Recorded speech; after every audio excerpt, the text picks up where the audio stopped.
ভাইয়েরা প্যাকেট, শুধু প্যাকেট, কোনো চারা নাই।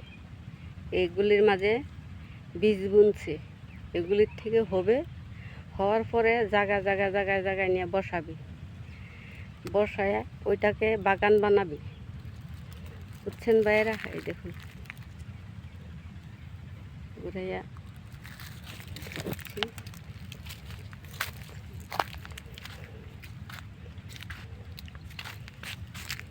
বুঝছেন ভাইয়েরা, দেখাইলাম আপনাদেরকে ভালো ভালো ভিউ দেখাবো জন্যে কষ্ট করি। রোজা রমজান মাসে হেঁটে এসে অনেক দূর থেকে এসে ভিউ বানাইতেছি। আমি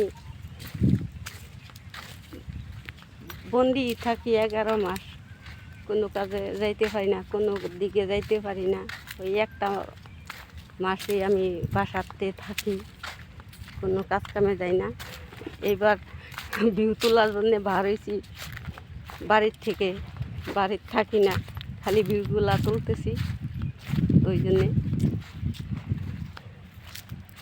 এই রাস্তা দিয়ে আমি মানুষে গাড়ি দেওয়া যাইতো, অটো দেওয়া যাইতো।